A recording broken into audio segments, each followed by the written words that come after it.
한국 도시락 5만 개 공짜로 공급하세요. 이탈리아 조직위의 충격 발언에 세계가 발칵 뒤집혔습니다. 노로바이러스로 선수촌 식당이 폐쇄된 밀라노.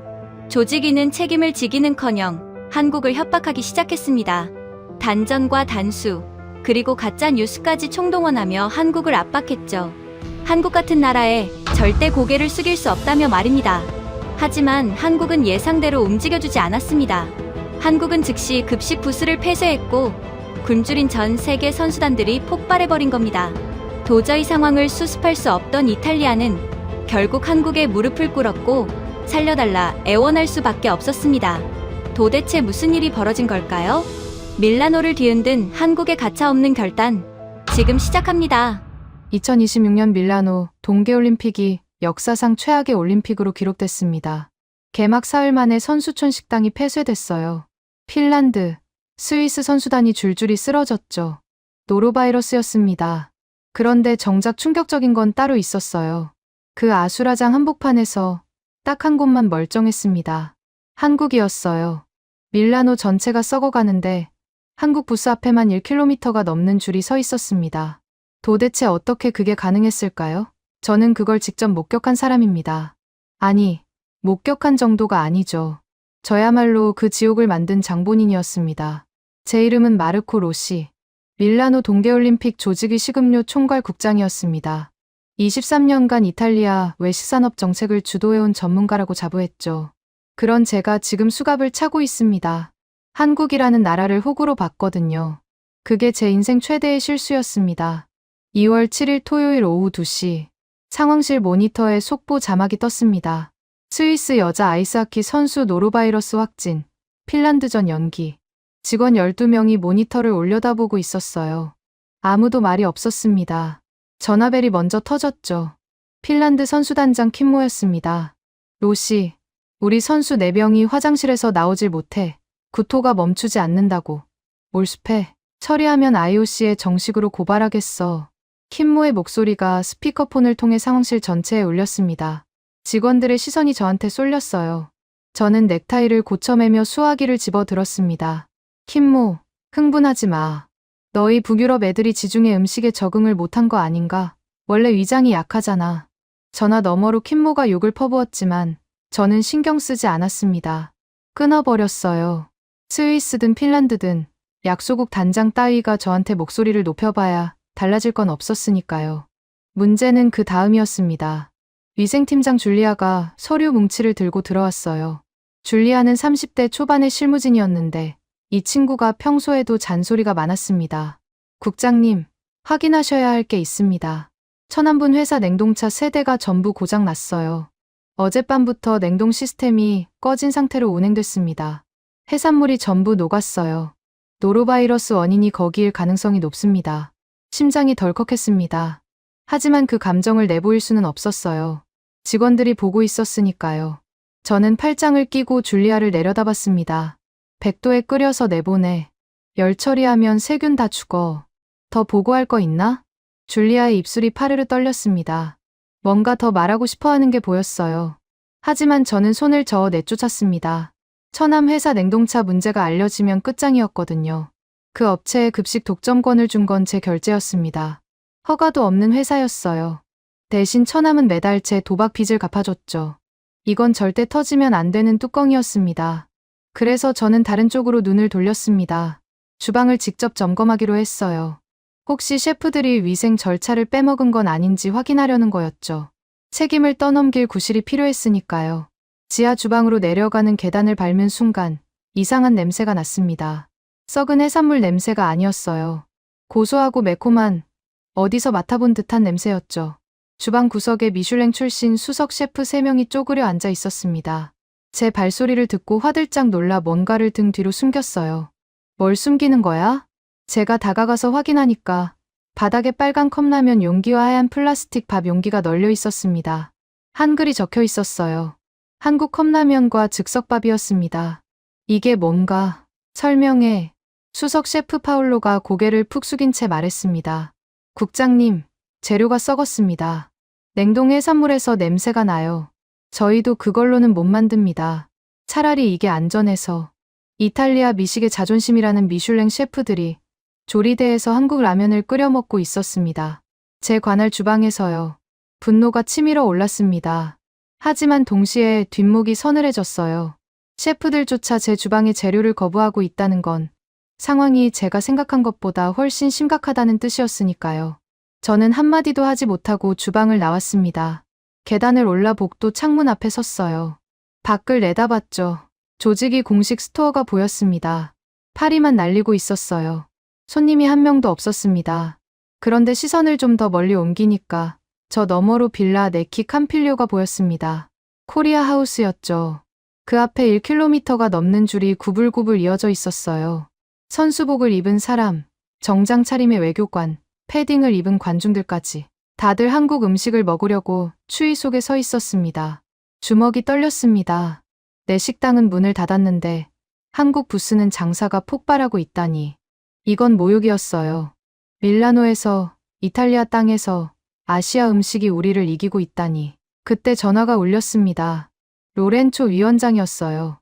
차기 총리 후보라는 소문이 돌 만큼 영향력 있는 인물이었죠. 저는 즉시 받았습니다. 로시, 뉴스 봤지? 지금 전 세계에서 밀라노를 조롱하고 있어. 선수촌 식당은 닫혔고 한국 부스만 북적이는 영상이 실시간으로 퍼지고 있단 말이야. 위원장님, 대체 업체를 수배하고 있습니다. 시간이 어딨어. 예산도 없고. 들어봐. 한국 놈들 겁줘서 도시락 뺏어와. 기부 체납 형식으로 하면 돼. 한국 애들이 올림픽 공식 파트너 자격 박탈당할까봐 겁먹을 거 아니야. 로렌초 위원장의 목소리에는 초조함이 묻어 있었습니다. 하지만 지시는 명확했어요. 돈 쓰지 말고 공짜로 뺏어오라는 겁니다. 저는 그게 가능하다고 봤습니다. 한국은 작은 나라였으니까요. 올림픽 무대에서 이탈리아와 척지려 하겠습니까? 저는 곧장 경찰 연락처를 눌렀습니다. 무장 경찰 6명을 요청했어요. 위생 단속 명목이었습니다. 경찰을 앞세우고 코리아 하우스로 걸어갔습니다. 줄 서 있는 인파를 헤치며 입구로 향했어요. 그런데 줄 한가운데서 눈에 익은 얼굴이 보였습니다. 분홍색 패딩을 입고 한 손에 떡볶이 접시를, 다른 손에 한국 아이돌 포토카드를 들고 해맑게 웃고 있는 여자아이. 제 딸 소피아였습니다. 머릿속이 하얘졌어요. 제 딸이 왜 여기에 서 있는 겁니까? 이탈리아 올림픽 조직위 국장의 딸이 한국 부스 앞에서 떡볶이를 먹으며 줄을 서고 있다니. 저는 소피아에게 다가가 손목을 잡았습니다. 아빠가 여기 오지 말라고 했잖아. 소피아가 놀라서 눈이 동그래졌어요. 제 손이 떡볶이 접시를 쳤습니다. 빨간 소스가 바닥에 쏟아졌어요. 접시가 산산조각 났습니다. 주변 사람들이 일제히 저를 쳐다봤어요. 소피아의 눈에 눈물이 고였습니다. 그 순간에도 저는 멈추지 못했습니다. 아니, 멈출 수가 없었어요. 제 딸까지 한국한테 빼앗긴 기분이었거든요. 분노가 이성을 완전히 집어삼켰습니다. 저는 경찰을 이끌고 코리아 하우스 안으로 밀고 들어갔습니다. 내부는 제 상황실과 전혀 다른 세계였어요. 은은한 조명 아래 로봇팔이 일정한 리듬으로 만두를 접고 있었습니다. 모니터에는 실시간 위생 데이터가 흘러가고 있었죠. 온도 22도, 습도 45%, 세균 수치 제로. 우리 주방에서 풍기던 썩은 냄새 대신 고소한 참기름과 따끈한 밥 냄새가 공기를 채우고 있었습니다. 한국 측 현장 총괄 김철진 본부장이 저를 맞았습니다. 50대 후반의 남자였어요. 표정에 감정이 없었습니다. 웃지도 화내지도 않았죠. 마치 제가 올 줄 알고 있었다는 듯이 고개만 살짝 숙여 인사했습니다. 저는 고래고래 소리를 질렀습니다. 김, 이건 부탁이 아니라 명령이야. 여긴 로마의 땅이고 내 말이 곧 법이니까. 도시락 5만 개를 내일 아침까지 선수촌에 납품해. 대금은 나중에 정산하든 말든 알아서 하고. 김철진 본부장은 한 발짝도 물러서지 않았습니다. 주머니에서 작은 녹음기를 꺼내 테이블 위에 올려놓았어요. 빨간 불이 깜빡이고 있었죠. 녹음 중이라는 뜻이었습니다. 국장님, 말씀은 잘 들었습니다. 다만 계약서에 무상 공급 조항은 없습니다. 필요하시면 정식 발주서를 보내주십시오. 단가와 수량, 결제 조건을 명시해 주시면 검토하겠습니다. 목소리에 감정이 하나도 실려있지 않았습니다. 마치 기계가 말하는 것 같았어요. 저는 그게 더 화가 났습니다. 소리를 지르는 저한테 눈 하나 깜짝하지 않는 이 남자가 이해되지 않았거든요. 저는 테이블을 내리쳤습니다. 발주서, 지금 장난하나? 선수들이 쓰러지고 있는데 서류 타령이야? 김철진 본부장이 스마트워치를 살짝 들어 보였습니다. 화면에 숫자가 돌아가고 있었어요. 무슨 타이머 같았습니다. 그때는 그게 무슨 의미인지 몰랐습니다. 국장님, 저희는 언제든 협력할 준비가 되어 있습니다. 단, 계약의 틀 안에서요. 저는 이를 악물었습니다. 이 한국인은 제가 경찰을 데리고 왔는데도 겁을 먹지 않았어요. 오히려 녹음기를 켜고 저를 관찰하고 있었죠. 그때 저는 큰 착각을 하고 있었습니다. 김철진의 침착함을 무기력으로 읽었거든요. 아시아인은 강하게 나가면 결국 고개를 숙인다고 믿었습니다. 제 23년 경력에서 가장 어리석은 판단이었어요. 저는 돌아서며 내뱉었습니다. 내일까지 생각을 바꿔. 안 그러면 이 부스 자체가 사라질 거야. 코리아 하우스를 나서는데 입구에서 소피아가 울고 있었습니다. 깨진 접시 옆에 쪼그려 앉아서요. 저는 그 앞을 지나쳤습니다. 딸의 울음소리가 등 뒤에서 멀어졌어요. 발걸음을 멈출 수 없었습니다. 그때 저는 한국이 아니라 제 자신에게 지고 있었던 겁니다.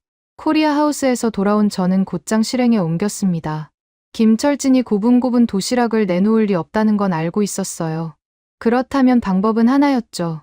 버티지 못하게 만드는 겁니다. 첫 번째 전화는 밀라노 시청 수도국장에게 걸었습니다. 올림픽 행사장 수도 배관은 전부 시청 관할이었거든요. 수도국장 안드레아는 제가 지난 총선 때 선거 자금을 대준 사이였습니다. 안드레아, 빌라 네키 캄필리오 쪽 상수도 밸브 좀 잠가줘. 위생 점검 명목으로 하면 돼. 수화기 너머로 잠깐 침묵이 흘렀습니다. 안드레아도 이게 무슨 뜻인지 알고 있었겠죠. 하지만 거절하지 않았어요. 30분 뒤 코리아 하우스로 들어가는 상수도가 끊겼습니다. 두 번째는 전력이었습니다. 밀라노 에너지공사에 안전 점검을 요청했어요. 저녁 7시 코리아 하우스 구역의 전력이 차단됐습니다. 저는 상황실 창문 너머로 빌라 네키 캄필리오 쪽을 바라봤어요. 불이 꺼지는 순간을 직접 보고 싶었거든요. 그런데 이상했습니다. 주변 가로등은 전부 꺼졌어요. 인근 상점들도 깜깜해졌죠. 그런데 코리아 하우스만 환하게 빛나고 있었습니다. 마치 아무 일도 없다는 듯이요. 뭐야, 전력 차단 안 된 거 아냐? 부하 직원에게 확인시켰습니다. 차단은 정상적으로 이루어졌다고 했어요. 1시간 뒤에야 이유를 알게 됐습니다. 삼성이 설치한 대용량 에너지 저장 장치 ESS라는 것이었습니다. 건물 지하에 컨테이너 크기의 배터리가 들어가 있었어요. 외부 전력이 끊기는 순간 0.1초 만에 자체 전원으로 전환되는 시스템이었죠. 0.1초.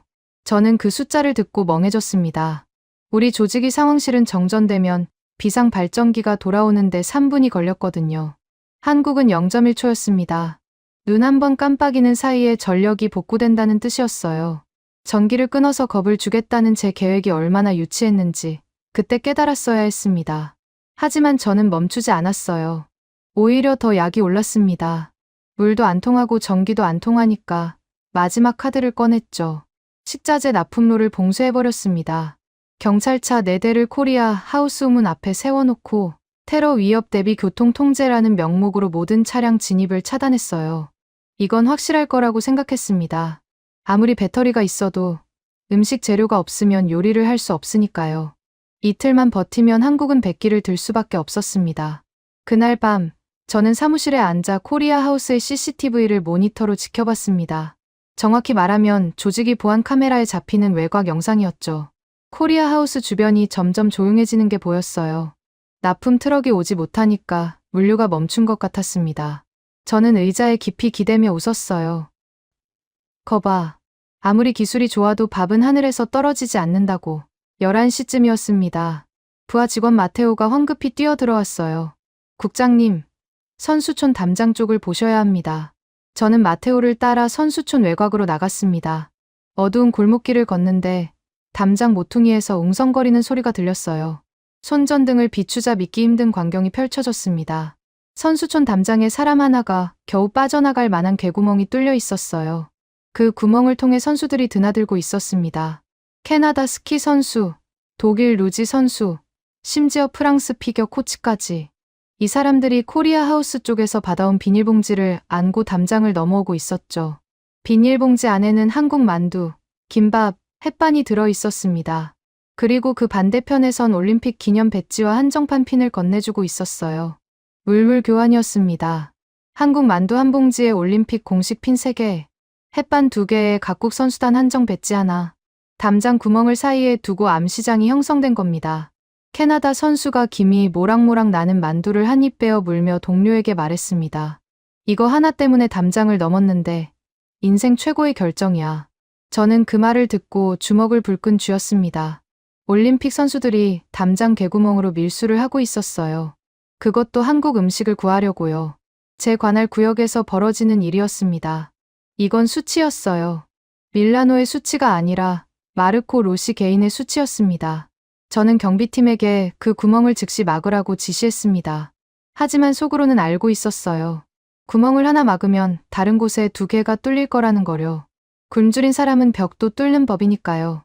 2월 8일 새벽 2시, 사무실로 돌아오니 책상 위에 봉투 하나가 놓여 있었습니다. WHO 파견관이 보낸 보고서였어요.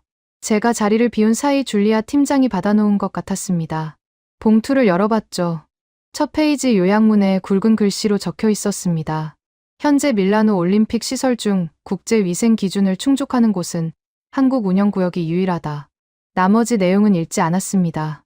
읽을 필요가 없었어요. 저는 그 보고서를 파쇄기에 넣었습니다. 종이가 잘게 찢기는 소리가 새벽 사무실에 울렸죠. WHO가 뭘 안다고요. 밀라노는 제 관할입니다. 외부 기관이 참견할 문제가 아니었어요. 새벽 3시. 저는 사무실 캐비닛에서 샴페인을 꺼냈습니다. 단전, 단수, 물류 차단. 3중으로 틀어막았으니 한국도 이제 버틸 수 없을 거라고 확신했어요. 김철진이 전화 한 통 걸어오지 않은 것도 좋은 징조로 읽었습니다. 항의조차 못할 만큼 쪼그라들었다고 판단한 거죠. 코르크를 땄습니다. 혼자 마시는 샴페인이었지만 기분은 나쁘지 않았어요. 창밖으로 코리아 하우스의 불빛이 여전히 보였지만 저는 그걸 마지막 불꽃이라고 생각했습니다. 쥐 죽은 듯 조용하군. 역시 겁을 줘야 말을 듣는 거야. 저는 샴페인을 훌짝이며 그렇게 중얼거렸습니다. 제 인생에서 가장 어리석은 건배였어요. 그 시각 김철진 본부장이 뭘 하고 있었는지 저는 전혀 몰랐습니다. 나중에야 알게 됐죠. 김철진은 그 밤새 한 통의 전화도 걸지 않았습니다. 항의도, 협박도, 호소도 없었어요. 대신 노트북 앞에 앉아 엑셀 파일을 만들고 있었습니다. 단전 시각, 단수 시각, 경찰 차량 배치 시간, 납품 트럭 진입 거부 횟수, 코리아 하우스 외부 CCTV에 찍힌 경찰의 방해 행위 캡처 화면, 전부 시간순으로 정리하고 있었던 겁니다. 줄리아 팀장이 나중에 법정에서 증언한 내용에 따르면 김철진의 엑셀 파일은 37페이지에 달했다고 합니다. 모든 방해 행위가 1분 단위로 기록되어 있었어요.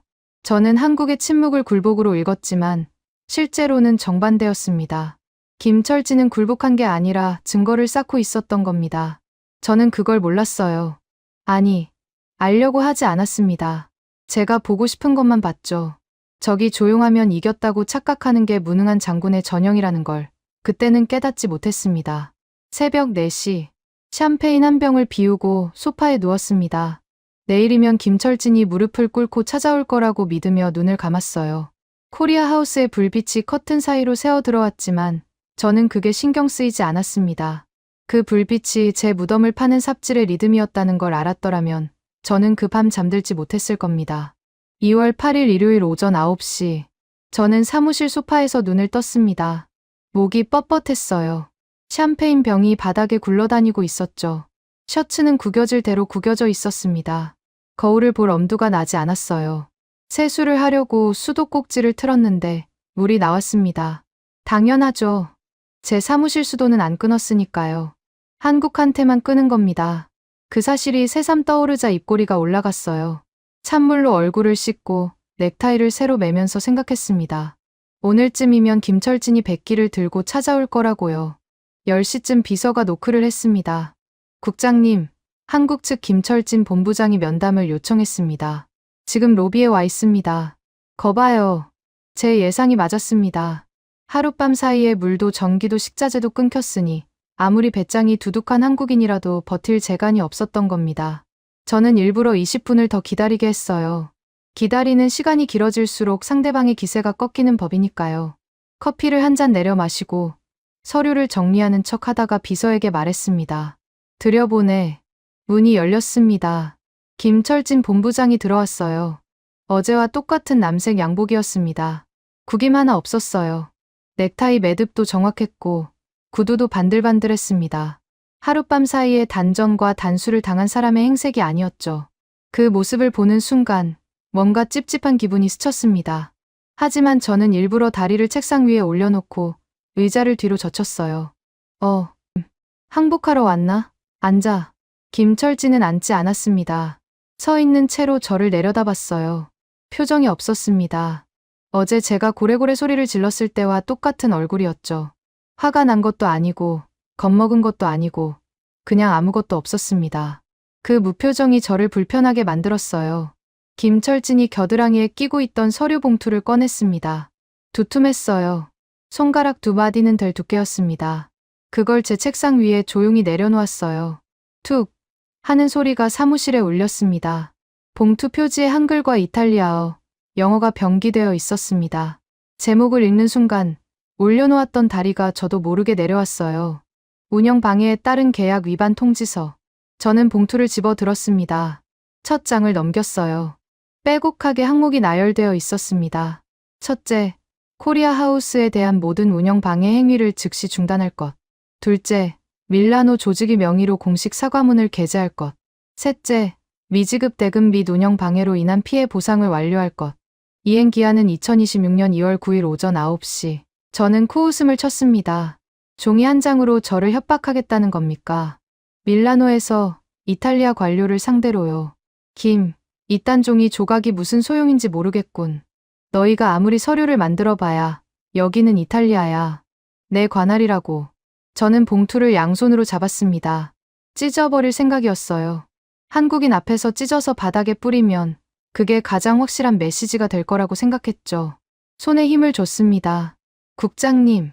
김철진의 목소리가 저를 멈추게 했습니다. 크지 않았어요. 오히려 평소보다 더 낮고 조용한 톤이었습니다. 원본은 이미 스위스 로잔에 도착했습니다. IOC 본부 법무실에 오늘 아침 8시에 접수됐어요. 국장님이 지금 들고 계신 건 사본입니다. 손에서 힘이 빠졌습니다. 찢으려던 봉투가 책상 위로 떨어졌어요. 로잔이라고요? IOC 본부에 먼저 보냈다고요. 저는 김철진의 얼굴을 다시 봤습니다. 여전히 무표정이었어요. 거짓말을 하는 표정이 아니었습니다. 언제 보낸 거야? 어젯밤 11시에 발송했습니다. DHL 익스프레스로요. 추적 번호가 필요하시면 말씀하십시오. 뒤통수를 한 대 맞은 것 같았습니다. 제가 샴페인을 터뜨리며 승리를 자축하고 있던 그 시각에 김철진은 IOC 본부에 서류를 보내고 있었던 겁니다. 저는 축하하고 있었고 김철진은 준비하고 있었어요. 그 차이가 갑자기 서늘하게 느껴졌습니다. 하지만 인정할 수는 없었어요. 저는 목소리를 높였습니다.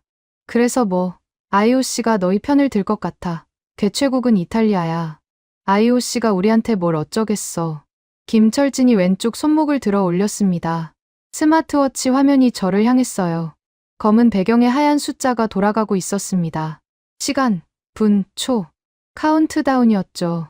데드라인은 내일 2월 9일 오전 9시입니다. 지금부터 23시간 남았습니다. 김철진이 손목을 내리며 말을 이었습니다. 그때까지 통지서의 3가지 요구가 이행되지 않으면 저희는 계약서 제4 14조대로 움직입니다. 협상은 없습니다. 숫자로 증명하십시오. 제4 14조. 저는 그 조항 번호를 처음 들었습니다.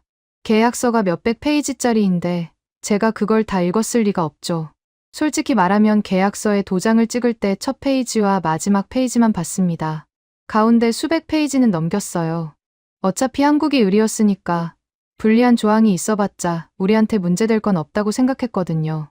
44조가 뭔데? 말해봐. 김철진은 대답하지 않았습니다. 고개를 살짝 숙여 인사를 한 뒤 몸을 돌렸어요. 문을 향해 걸어갔습니다. 등이 곧았습니다. 어깨가 흔들리지 않았어요. 한 번도 뒤를 돌아보지 않았습니다. 야, 김, 내가 물어보고 있잖아. 44조가 뭐냐고. 문이 닫혔습니다. 저는 빈 사무실에서 혼자 소리를 지르고 있었어요. 에어컨 바람 소리만 윙윙거렸습니다.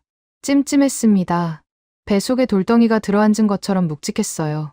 김철진의 마지막 표정이 자꾸 머릿속에 맴돌았습니다. 화가 나서 뛰쳐나간 게 아니었어요. 할 말을 다 하고 정확히 계획대로 나간 겁니다. 마치 이 면담 자체가 요식행위였다는 듯이요. 저는 서류 봉투를 다시 집어 들었습니다. 44조를 찾아봐야 했어요. 페이지를 넘기다가 멈췄습니다. 이 서류에는 44조 원문이 없었어요. 통지서일 뿐, 계약서, 전문이 아니었거든요. 저는 캐비닛을 뒤졌습니다. 계약서 원본이 어디 있는지 기억이 나지 않았어요. 서류함을 3개나 뒤졌지만 나오지 않았습니다. 법무팀에 전화를 걸었더니 일요일이라 사무실에 아무도 없었어요. 손바닥에 땀이 베었습니다. 44조가 뭔지 모른 채로 23시간을 보내야 한다는 게 점점 불안해졌어요. 김철진은 그 조항 번호를 말할 때 눈 하나 감지 않았습니다. 마치 그 번호를 수백 번 읽어본 사람처럼요. 하지만 저는 그 불안을 억눌렀습니다. 아니, 억누르기로 했어요. 생각해보면 한국이 뭘 할 수 있겠습니까? 수백억 원을 투자해서 코리아 하우스를 지었는데 고작 서류 한 장 때문에 그걸 포기하겠어요? 올림픽이 끝나기도 전에 철수한다. 그건 한국한테도 손해잖아요. 결국 블러핑이었습니다.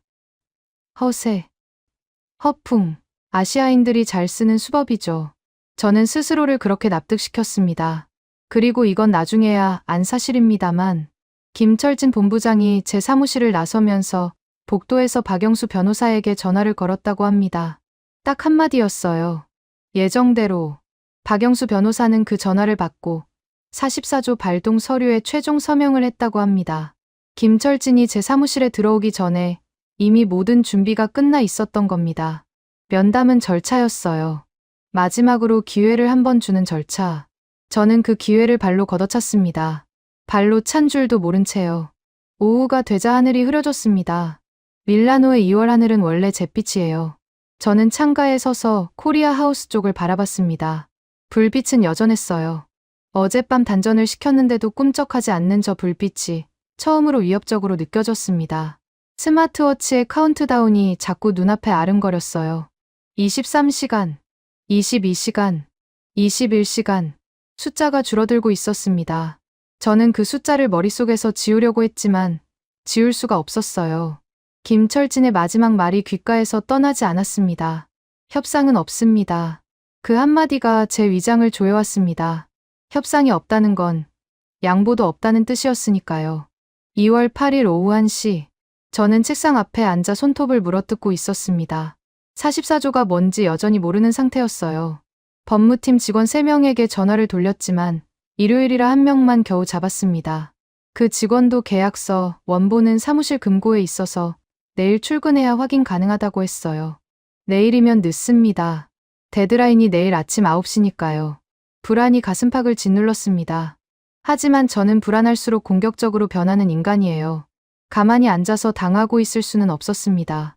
뭐라도 해야 했어요. 그래서 제가 할 수 있는 가장 비열한 카드를 꺼냈습니다. 언론이었죠. 저는 친분이 있는 기자 3명에게 전화를 걸었습니다. 라 레푸블리카, 코리에레 델라 세라, 그리고 지역 방송 롬바르디아 TV. 전부 제가 술을 사주고 정보를 흘려주던 사이였어요. 한국 부스 음식에서 대장균 의혹이 있어. 아직 확정은 아닌데 검사 결과가 나오기 전에 한번 다뤄줘. 의혹 제기 정도면 소송 걸릴 일도 없으니까. 3명 다 흔쾌히 수락했습니다. 1시간 뒤 온라인 뉴스에 기사가 올라갔어요. 밀라노 올림픽 한국 부스, 위생 의혹 제기, 대장균 검출 가능성. 헤드라인만 보면 마치 한국 음식이 식중독의 원인인 것처럼 보였죠. 기사 본문에는 확인 중, 가능성 같은 단어를 잔뜩 집어넣어서 법적 책임을 피해갔습니다. 다음 수순은 위생 점검이었어요.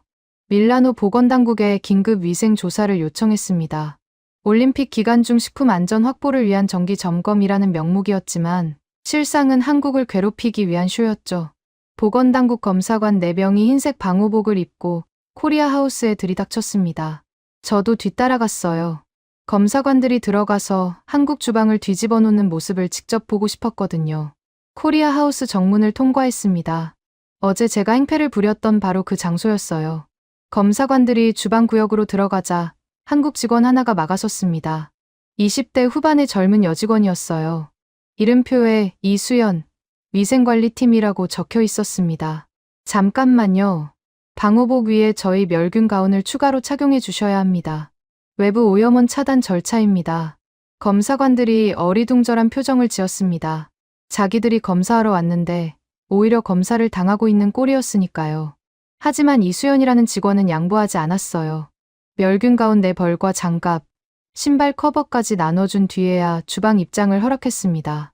주방에 들어서자 검사관들의 발걸음이 느려졌습니다. 제 눈에도 보였어요. 바닥이 거울처럼 반들거렸습니다. 조리대 위에 먼지 한 톨 없었어요. 로봇팔이 일정한 속도로 만두를 접고 있었고 그 옆에서 다른 로봇이 국물 온도를 실시간으로 측정하고 있었습니다. 수석 검사관이 샘플 채취 키트를 꺼냈습니다.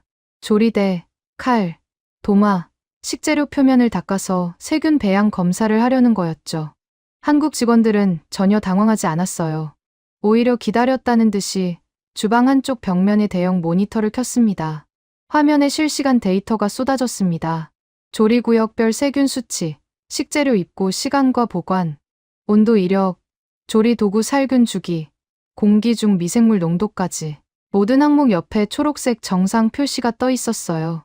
세균 수치란에는 하나같이 0이 찍혀 있었습니다.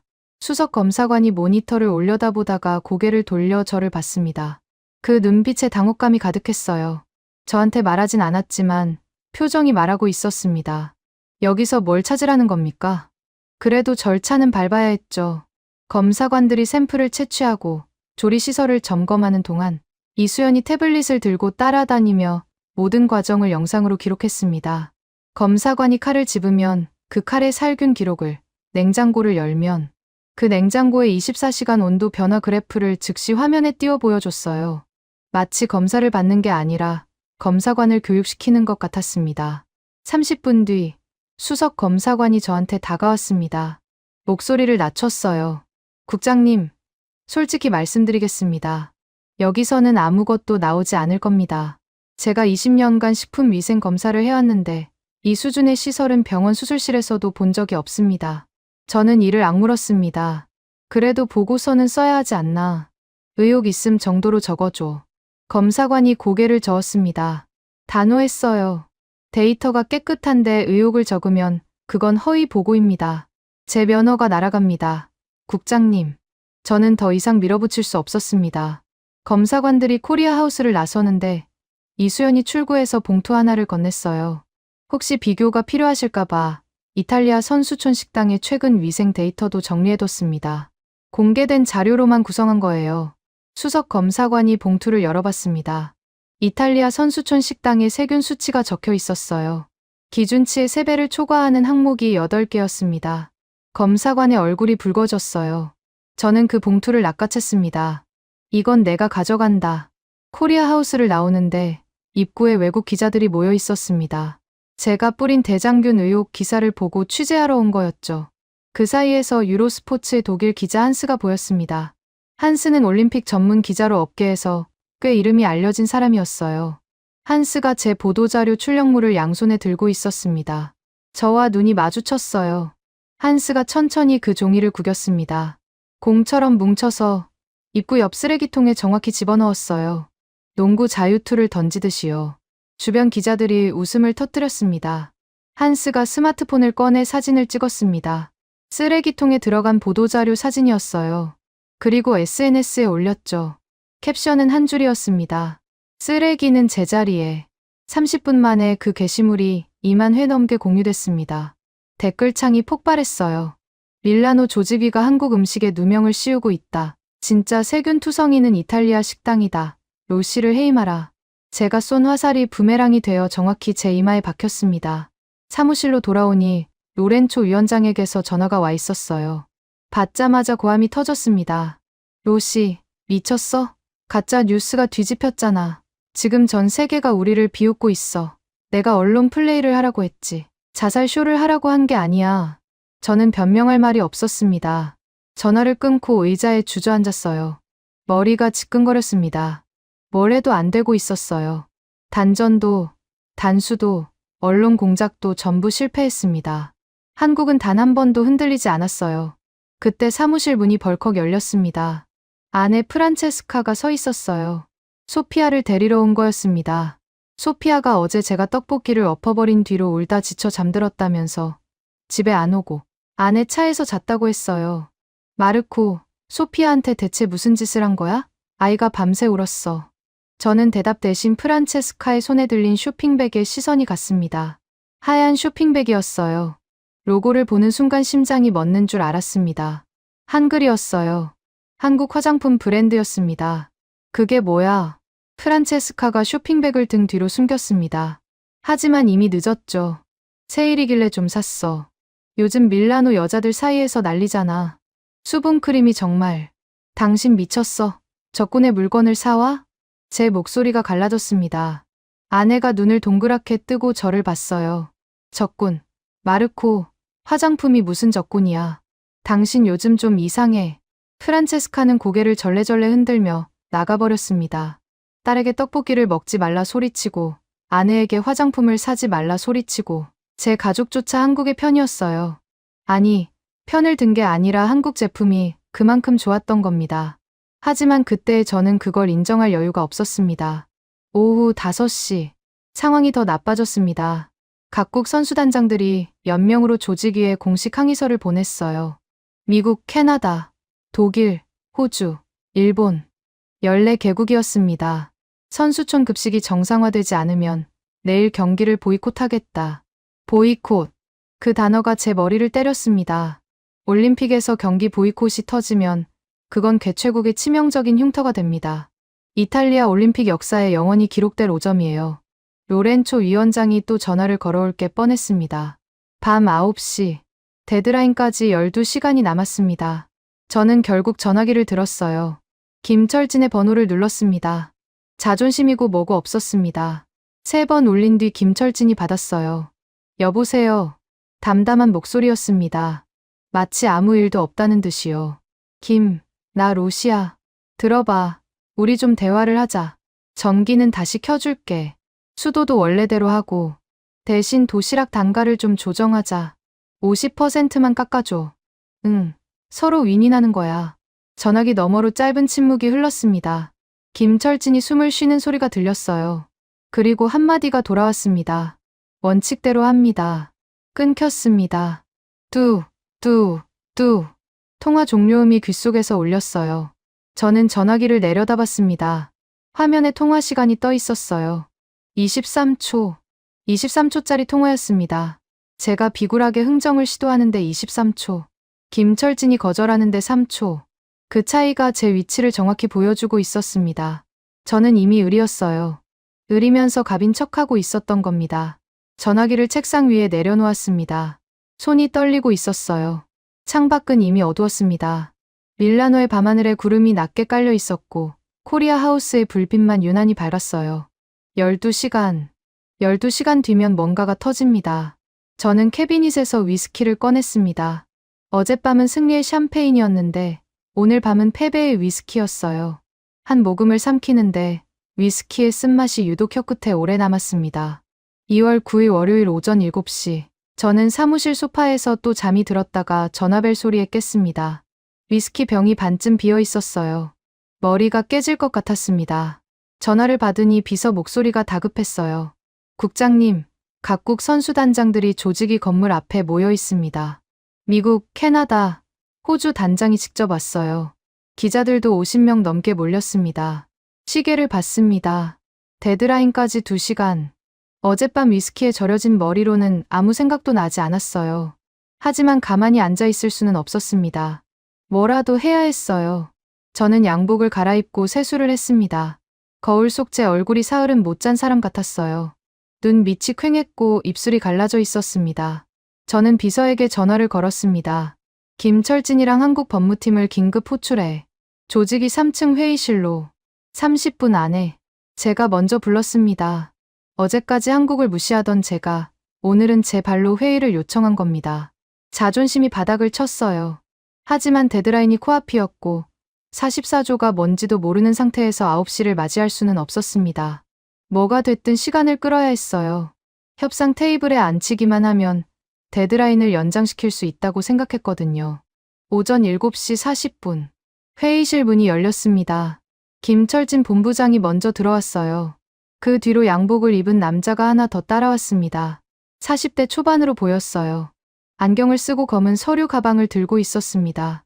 김철진이 그를 소개했어요. 법무법인 태평양 소속 국제변호사 박영수입니다. 박영수 변호사는 가볍게 고개를 숙여 인사했습니다. 표정이 김철진과 닮아 있었어요. 감정이 없었습니다. 이 한국인들은 전부 이런 건지 아니면 훈련을 받은 건지 모르겠지만 제 앞에 앉은 두 사람의 얼굴에서 분노도, 초조함도, 기대도 읽을 수 없었습니다. 저는 최대한 여유로운 척 의자에 기대 앉았어요. 좋아. 다 왔으니까 얘기하자. 상황이 좀 복잡해졌잖아. 서로 양보할 건 양보하고 도시락 납품 재개부터 하지. 돈은 나중에 줄게. IOC 예산이 풀리면 바로 정산할 테니까. 일단 급식부터 살려야 하지 않겠어? 제 목소리에는 아직 갑의 잔해가 남아 있었습니다. 명령은 아니었지만 부탁도 아니었어요. 어중간한 톤이었죠. 김철진이 저를 보지 않고 박영수 변호사를 봤습니다. 박영수가 고개를 살짝 끄덕였어요. 그리고 서류 가방에서 노트북을 꺼냈습니다. 회의실 벽면에 빔 프로젝터가 켜졌습니다. 제가 켠 게 아니었어요. 박영수 변호사가 자기 노트북을 연결한 겁니다. 화면이 밝아지더니 하얀 바탕에 붉은 글씨가 떠올랐습니다. 특약 제사 14조. 글씨가 선명했습니다. 마치 피로 쓴 것처럼 붉었어요. 저는 화면을 올려다봤습니다. 심장이 한 박자 건너뛰었습니다. 박영수 변호사가 읽기 시작했어요. 목소리가 낮고 또렷했습니다. 법정에서 판결문을 낭독하는 판사 같았죠. 갑, 즉 밀라노 동계올림픽 조직위원회의 귀책 사유로 인해 즉 한국 컨소시엄의 정상적 운영이 불가능하다고 판단될 경우 을은 별도의 협의 절차 없이 본 계약을 즉시 파기할 수 있다. 이 경우 을이 보유한 모든 자산, 설비, 서비스 운영권은 계약서 부속 합의서에 명시된 차순위 협상자에게 자동 양도된다. 회의실이 조용했습니다. 에어컨 소리만 윙윙거렸어요. 저는 화면에 글씨를 2번, 3번 읽었습니다. 글자는 분명 이탈리아어와 영어로 적혀 있었는데 의미가 머리에 들어오지 않았어요. 아니, 들어오기는 했습니다. 받아들이기가 싫었던 겁니다. 잠깐. 저는 손을 들었습니다. 목소리가 갈라졌어요. 차순위 협상자라니, 그런 게 어디 있어. 계약서에 그런 조항을 넣는 게 말이 돼? 박영수 변호사가 화면을 한 페이지 넘겼습니다. 부속 합의서가 떴어요.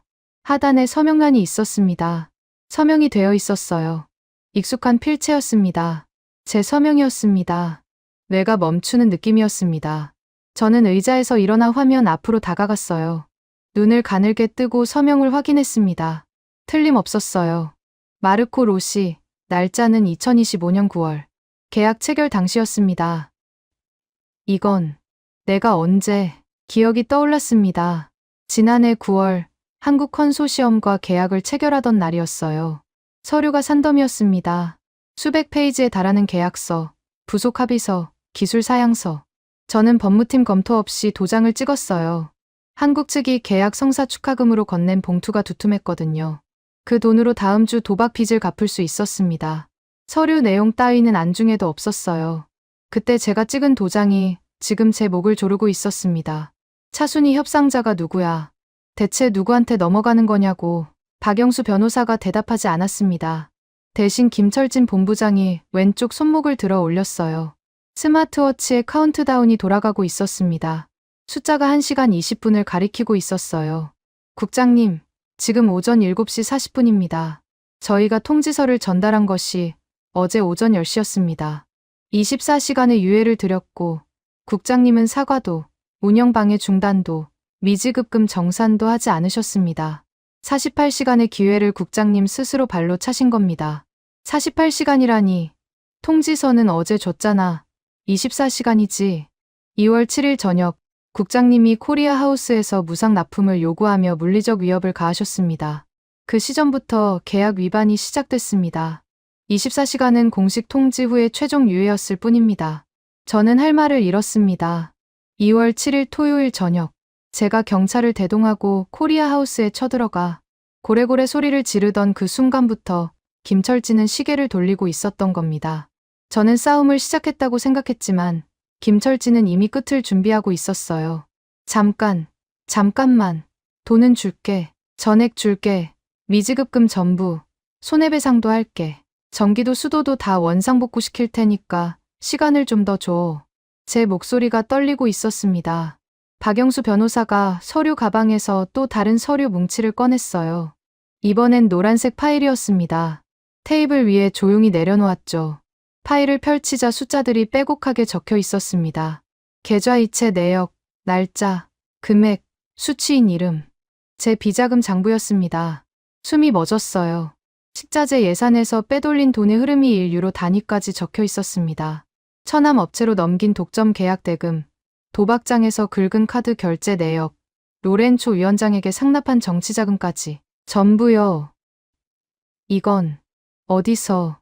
박영수 변호사가 파일을 살짝 밀어 제 쪽으로 보냈습니다. 저희가 원한 건 돈이 아닙니다. 미스터 로씨. 박영수의 목소리가 회의실을 채웠습니다. 처음으로 그 무표정한 얼굴에 감정 비슷한 것이 스쳤어요. 실망이었습니다. 저희는 신뢰를 확인하고 싶었을 뿐입니다. 계약을 체결한 파트너가 약속을 지키는 사람인지, 함께 일할 수 있는 상대인지, 그걸 확인하는데 48시간이면 충분했습니다. 제 핸드폰이 진동했습니다. 화면을 보니 로렌초 위원장의 부재중 전화가 23통 쌓여 있었어요. 문자도 와 있었습니다. 전화 안 받으면 끝장이야. 저는 전화기를 뒤집어 놓았습니다. 로렌초가 뭘 할 수 있겠습니까? 이미 꼬리 자르기를 준비하고 있을 게 뻔했어요. 김철진 본부장이 의자에서 일어났습니다. 양복 단추를 채우며 시계를 한 번 더 봤어요. 이제 1시간 10분 남았습니다. 국장님, 저희는 항상 예정대로 움직입니다. 두 사람이 회의실을 나갔습니다. 문이 닫히는 소리가 쿵 하고 울렸어요. 저는 텅 빈 회의실에 혼자 남았습니다. 빈 프로젝터 화면에 44조의 붉은 글씨가 아직 떠 있었어요. 제 서명이 화면 하단에서 저를 내려다보고 있었습니다. 제가 찍은 도장, 제가 쓴 이름, 제가 판 무덤이었습니다. 다리에 힘이 풀려 의자에 주저앉았습니다. 테이블 위에 노란 파일이 펼쳐져 있었어요. 비자금 내역서의 숫자들이 흐릿하게 보였습니다. 눈에 뭔가 차오르고 있었거든요. 눈물이 아니었습니다. 공포였어요. 오전 9시가 됐습니다. 정각이었어요. 저는 사무실 창가에 서 있었습니다. 회의실에서 돌아온 뒤 1시간 넘게 아무것도 하지 못했어요. 전화를 걸지도, 서류를 찾지도, 누구를 부르지도 않았습니다. 할 수 있는 게 없었거든요. 로렌초 위원장의 부재중 전화는 37통으로 늘어 있었지만 받지 않았습니다. 받아서 뭘 하겠습니까? 저한테 남은 카드는 없었어요. 창밖으로 코리아 하우스가 보였습니다. 아침 햇살에 빌라 네키 캄필리오의 하얀 외벽이 빛나고 있었어요. 평소와 다를 게 없는 풍경이었죠. 한 가지만 빼면요. 9시 정각, 코리아 하우스의 모든 불이 꺼졌습니다. 처음에는 제가 시킨 단전이 드디어 효과를 본 줄 알았어요. 하지만 아니었습니다. 불만 꺼진 게 아니었거든요. 입구의 대형 키오스크 화면들이 까맣게 변했습니다. 주방 쪽 환기구에서 나오던 하얀 증기가 멈췄어요. 건물 전체가 숨을 거둔 것처럼 고요해졌습니다. 저는 창문에 얼굴을 바짝 붙였습니다. 코리아 하우스 정문 앞에 아침부터 줄을 서고 있던 수백 명의 사람들이 웅성거리기 시작했어요. 키오스크 화면에 뭔가 떠오르는 게 보였습니다. 까만 화면 위에 붉은 글씨. 거리가 있어서 정확히 읽을 수는 없었지만 나중에 뉴스를 통해 알게 됐죠. 이탈리아 올림픽 조직위원회의 요청으로 본 시설의 모든 서비스가 영구 중단됩니다. 이탈리아어, 영어, 한국어, 프랑스어, 중국어, 아랍어 6개 언어로 동시에 표시됐다고 합니다. 조직위의 요청으로라는 문구가 핵심이었어요. 한국이 스스로 닫은 게 아니라 이탈리아가 닫게 만들었다는 걸 전 세계에 알린 겁니다. 저는 그 문구를 나중에 읽고 등골이 서늘해졌습니다.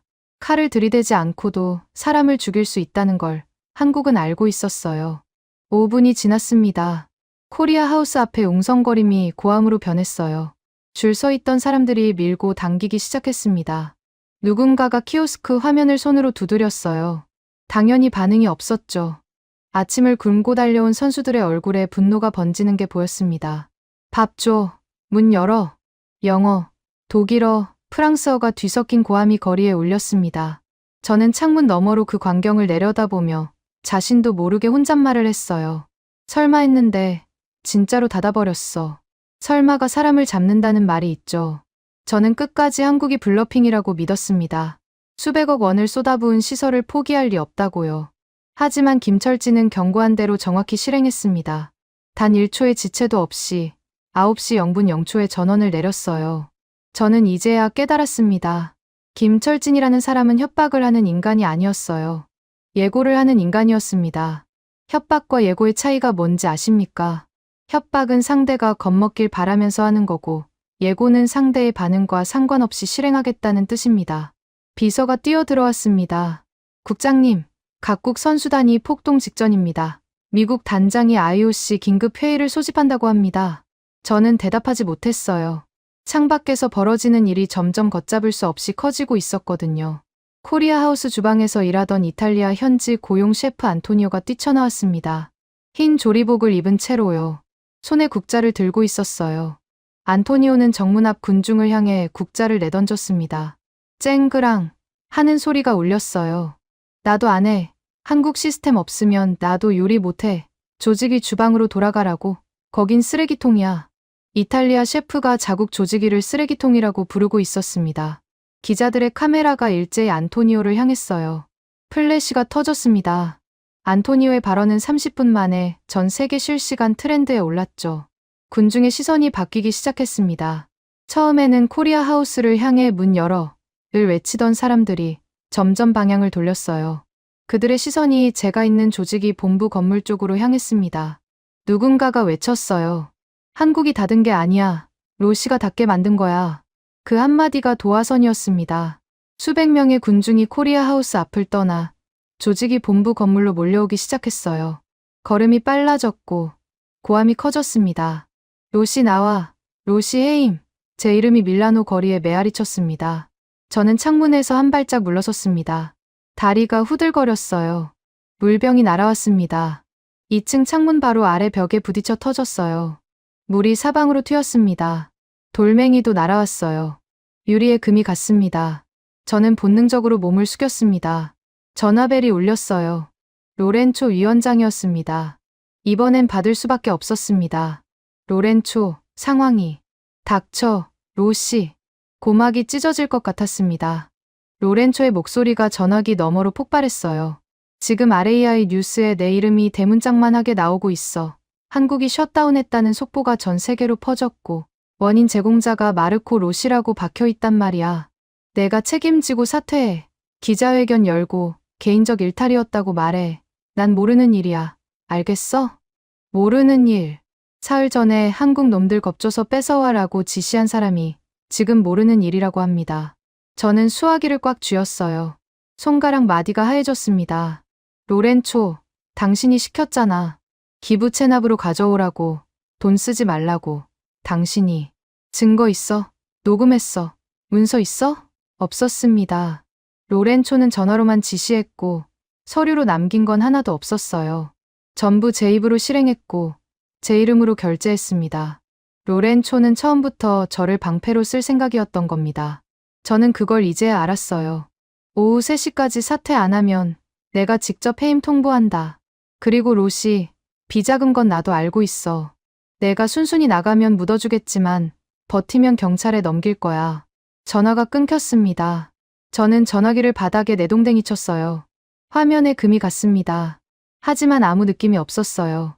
분노도 억울함도 지나갔고 남은 건 텅 빈 공원뿐이었습니다. 창밖에서 유리 깨지는 소리가 났습니다. 1층 로비 쪽이었어요. 군중이 건물 안으로 밀고 들어오는 것 같았습니다. 경비원들이 소리를 지르는 게 들렸어요. 사이렌이 멀리서 가까이 다가오고 있었습니다. 저는 사무실 구석으로 걸어갔습니다. 벽에 등을 기대고 바닥에 주저앉았어요. 양복 바지에 먼지가 묻었지만 신경 쓸 겨를이 없었습니다. 한국은 경고했습니다. 24시간을 줬어요. 서류를 보냈고 데드라인을 알렸고 조항 번호까지 말해줬습니다. 저는 그 모든 걸 무시했어요. 종이 조각이라고 비웃었고 블러핑이라고 깔봤고 아시아인은 겁을 주면 물러난다고 착각했습니다. 그런데 한국은 물러나지 않았어요. 정확히 약속한 시각에 정확히 예고한 대로 실행했습니다. 감정도 없이 망설임도 없이 9시 정각에 스위치를 내렸어요. 그 차가운 정확성이 저를 무너뜨렸습니다. 한국이 무서웠던 게 아니에요. 한국이 전혀 흔들리지 않았다는 사실이 무서웠습니다. 제가 고래고래 소리를 지르고 전기를 끊고 수도를 막고 가짜 뉴스를 뿌리고 경찰을 동원하는 동안 김철진은 눈 하나 감지 않았어요. 녹음기를 켜고 엑셀 파일을 만들고 IOC에 서류를 보내고 변호사를 준비시켰습니다. 저는 감정으로 싸웠고 김철진은 시스템으로 싸웠어요. 시작부터 승부가 정해져 있었던 겁니다. 사이렌 소리가 건물 바로 앞까지 다가왔습니다. 경찰이 출동한 것 같았어요. 하지만 그 경찰이 군중을 막으러 온 건지 저를 잡으러 온 건지 알 수 없었습니다. 저는 바닥에 앉은 채 고개를 들어 창밖을 바라봤어요. 코리아 하우스의 까만 키오스크 화면 위로 붉은 글씨가 아직 떠 있었습니다. 조직위의 요청으로 서비스가 영구 중단됩니다. 6개 언어로 쓰인 그 문장이 밀라노 하늘 아래서 제 이름을 대신 외치고 있었어요. 군중의 고함 소리가 점점 가까워졌습니다. 군중의 고함이 조직위 건물을 뒤흔드는 그 시각, 코리아 하우스 쪽에서 이상한 움직임이 포착됐습니다. 저는 바닥에 주저앉아 있다가 창밖에 소음이 달라지는 걸 느꼈어요. 조직위 건물 앞에서 로시 나와를 외치던 군중의 함성이 잠깐 잦아들었거든요. 사람들의 시선이 일제히 한쪽으로 쏠렸습니다. 저도 몸을 일으켜 창가로 다가갔어요. 코리아 하우스 방향에서 검은색 차량 행렬이 다가오고 있었습니다. 선두에 미국 성조기가 꽂힌 대형 리무진이 있었어요. 그 뒤로 군용 험비 2대가 따라붙었습니다. 미군 헌병대였어요. MP라고 적힌 완장이 아침 햇살에 번뜩였습니다. 이탈리아 밀라노 한복판에 미군 헌병 차량이 나타난 겁니다. 차량 행렬이 코리아 하우스 정문 앞에 멈추었습니다. 리무진 문이 열렸어요. 내린 사람은 장신의 백인 남성이었습니다. 회색 코트에 곤색 정장, 미국 올림픽위원회 휘장이 가슴에 달려 있었어요. 오른손에 은색 서류 가방을 들고 있었습니다. 영화에서나 볼 법한 등장이었죠. 토마스 밀러, IOC 집행위원이자 미국 올림픽 선수단장이었습니다. 올림픽 정치에서 가장 영향력 있는 인물 중 하나였어요. IOC 내부에서 미스터 비토라는 별명으로 불렸습니다. 토마스가 반대하면 어떤 안건도 통과되지 않았거든요. 토마스가 차에서 내리자마자 김철진 본부장이 코리아 하우스 정문에서 걸어 나왔습니다. 두 사람이 마주 섰어요. 김철진이 손을 내밀었습니다. 토마스가 그 손을 잡았어요.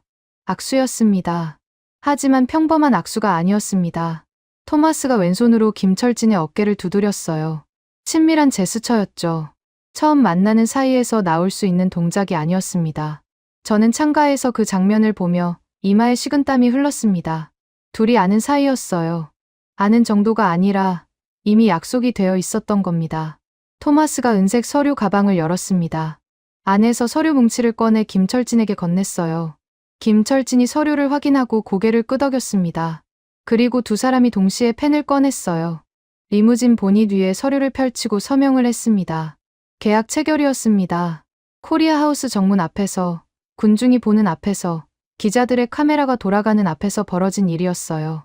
비서가 사무실로 뛰어들어왔습니다. 국장님, 미국 선수단장이 한국 시설을 인수한다는 속보가 떴습니다. 저는 대답 대신 창문을 뚫어져라 바라봤어요. 코리아 하우스 정문에서 작업이 시작되고 있었거든요. 한국 직원 2명이 사다리를 가져왔습니다. 정문 위에 걸려있던 코리아 하우스 간판을 떼어내기 시작했어요. 태극기 문양이 새겨진 그 간판이 나사 하나씩 풀려 내려오는데 5분이 걸리지 않았습니다. 그리고 그 자리에 새 간판이 올라갔어요. 푸른색 바탕에 흰 글씨 TM USA and IOC Exclusive Lounge 성조기와 오륜기가 나란히 그려져 있었습니다. 간판이 바뀌는데 10분이었습니다. 고작 10분. 이건 즉흥이 아니었어요. 간판을 미리 만들어 놓지 않으면 10분 만에 교체가 불가능합니다. 한국은 이 시나리오를 며칠 전부터 준비하고 있었던 겁니다. 제가 샴페인을 터뜨리고 언론에 가짜 뉴스를 흘리고 전화기 앞에서 비굴하게 흥정하는 동안 김철진은 미국과 계약 조건을 조율하고 있었어요. 간판까지 미리 제작해 놓으면서요. 스피커에서 김철진의 목소리가 울렸습니다. 코리아 하우스 전체에 설치된 방송 시스템이었어요. 밀라노 거리까지 들릴 만큼 선명했습니다. 안내 말씀드리겠습니다. 본 시각부로 이 시설의 모든 식음료 서비스 권한은 미국 올림픽 선수단 및 IOC에 귀속됩니다. 관련 계약은 특약 제44조에 의거하여 적법하게 체결되었음을 알려드립니다. 영어, 이탈리아어, 한국어로 3번 반복됐습니다. 밀라노 시민들이, 각국 선수들이, 기자들이 그 방송을 들었어요. 정문이 열렸습니다. 미국 선수단이 입장하기 시작했어요. 미군 헌병대가 양쪽에 도열의 통로를 만들었습니다. 미국 선수들이 환호성을 지르며 건물 안으로 뛰어 들어갔어요. 스키 장비를 맨 선수, 스케이트화를 든 선수, 패딩 위에 성조기를 두른 선수들이 마치 개선장군처럼 입장했습니다. 기자들의 카메라 플래시가 쉴 새 없이 터졌어요. 코리아 하우스에 불이 다시 들어왔습니다. 꺼져 있던 키오스크 화면이 환하게 켜졌어요.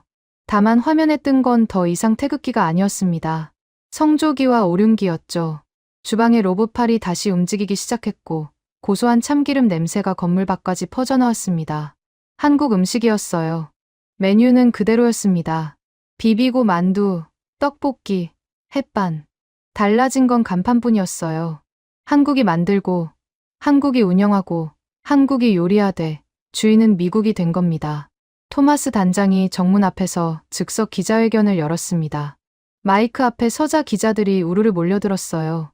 미합 중국 올림픽 선수단은 오늘부로 이 시설의 독점 이용권을 확보했습니다. 한국 컨소시엄이 구축한 세계 최고 수준의 급식 시스템을 우리 선수들에게 제공할 수 있게 되어 기쁩니다. 비용은 전액 일시불로 지불했습니다. 기자가 물었어요. 이탈리아 조직위와 협의는 했습니까? 토마스가 웃었습니다. 이가 하얗게 드러나는 전형적인 미국식 미소였어요. 협의할 필요가 없었습니다. 이탈리아 조직위가 계약을 파기시켰으니까요. 빈자리에 우리가 앉은 겁니다. 합법적으로 제 다리가 풀렸습니다. 의자를 찾을 겨를도 없이 창틀을 잡았어요. 빈자리에 우리가 앉았다. 토마스의 그 한마디가 제 가슴을 관통했습니다. 제가 걷어찬 밥상을 미국이 통째로 삼켜버린 겁니다. 그것도 현금을 싸들고 와서 전 세계 카메라 앞에서 기쁘다는 표정으로요. 저는 더 이상 창가에 서 있을 수 없었습니다. 건물 밖으로 나갔어요. 아무 생각 없이 코리아 하우스 쪽으로 걸었습니다. 걸었다기보다 끌려간 것 같았어요. 두 발이 제 의지와 상관없이 그 방향으로 향했습니다. 직접 봐야 했거든요. 이게 진짜인지 악몽이 아닌지 확인해야 했습니다.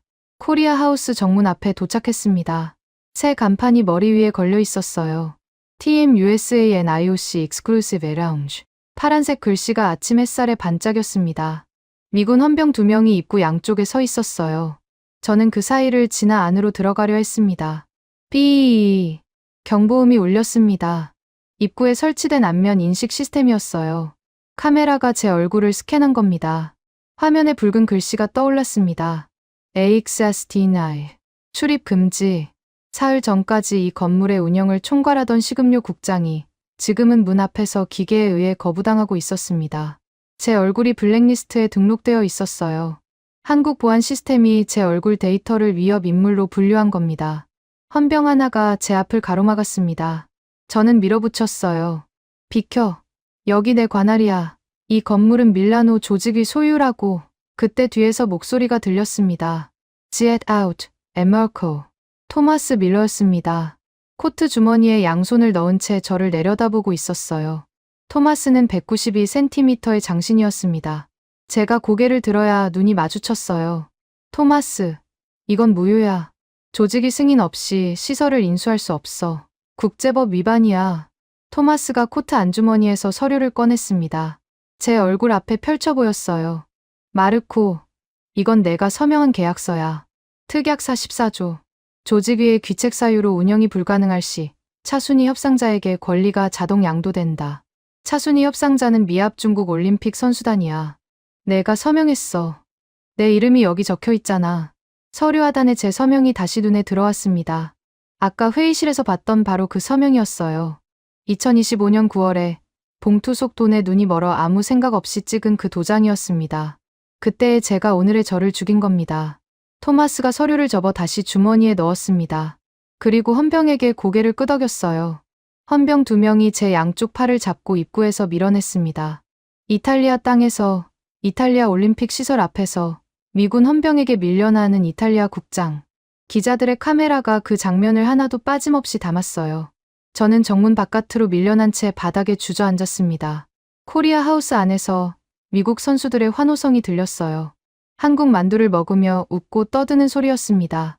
제가 무상으로 뺏으려 했던 그 만두를 미국은 전액을 현금으로 치르고 사갔습니다. 제가 공짜로 얻으려다 잃은 것을 미국은 정당한 대가를 지불하고 얻었어요. 그 차이가 바로 저와 토마스의 차이였습니다. 코리아 하우스의 새 간판이 아침 햇살에 빛나고 있었어요. 그 불빛 아래서 저는 깨달았습니다. 한국은 처음부터 우리를 필요로 하지 않았어요.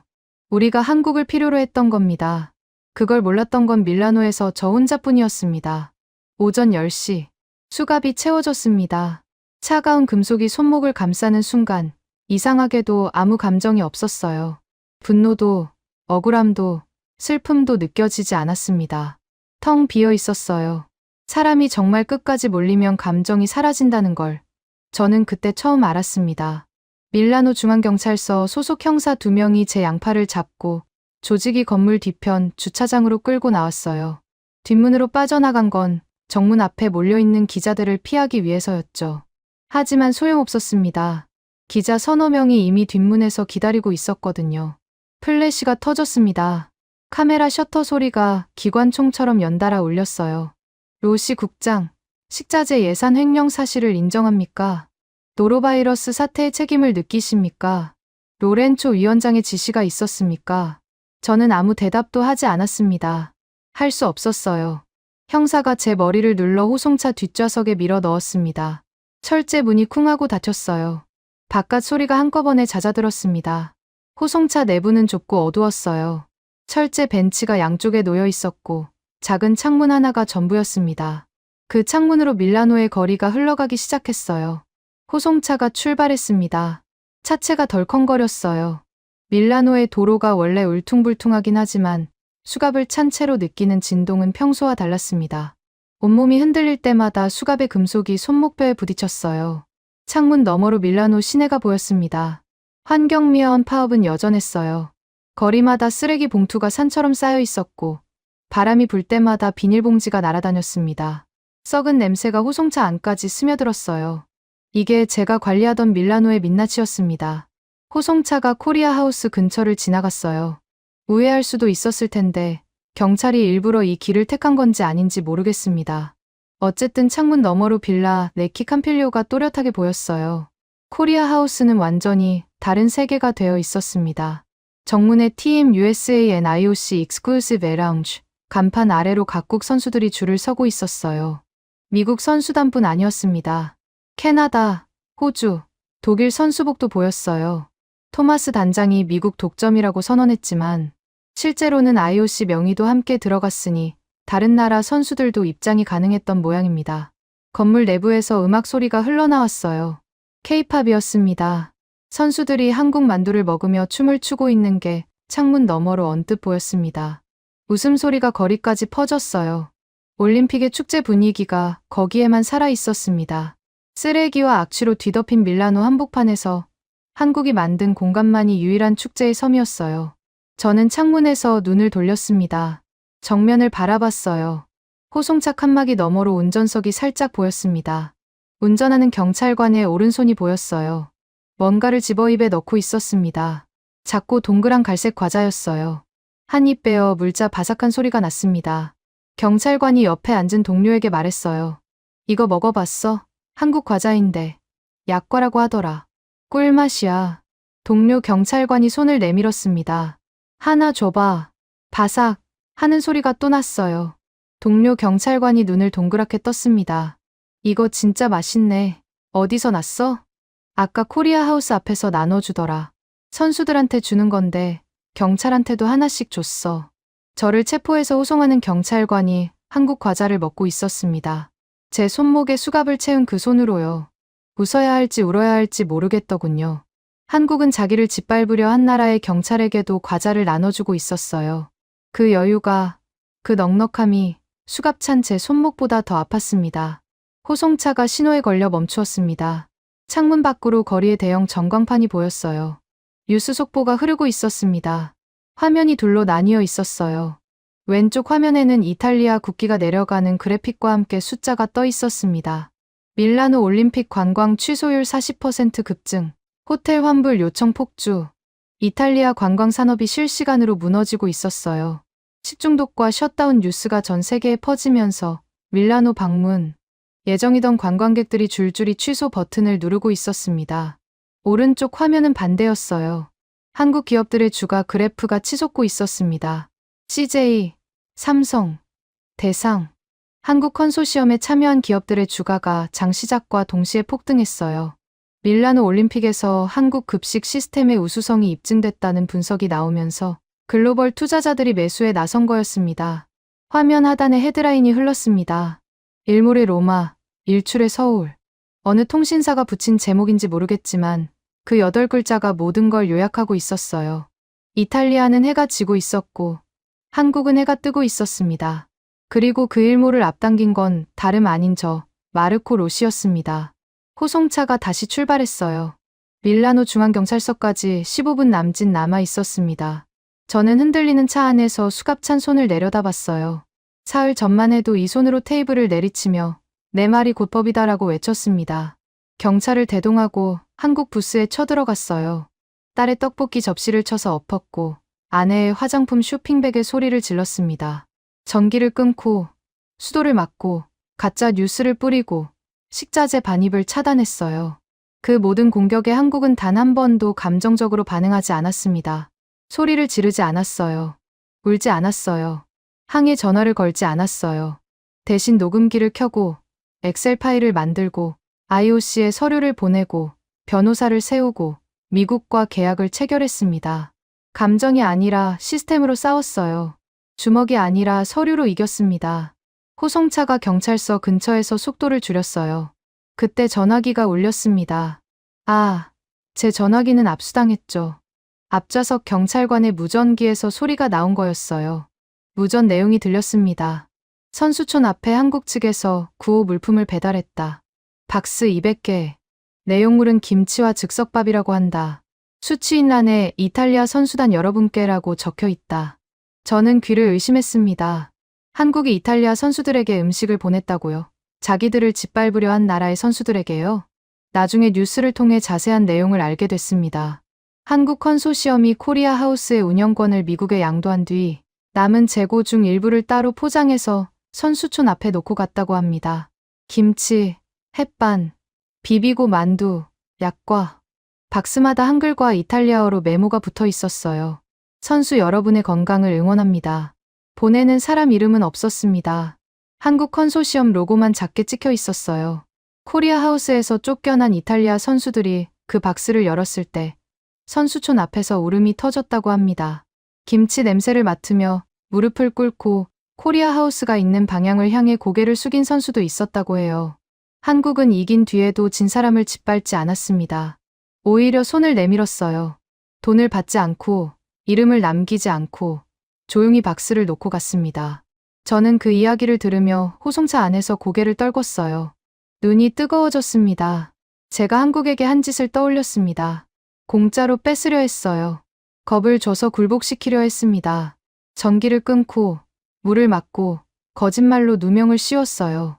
그런 저에게 한국은 마지막에 뭘 했습니까? 김치와 햇반을 보내줬습니다.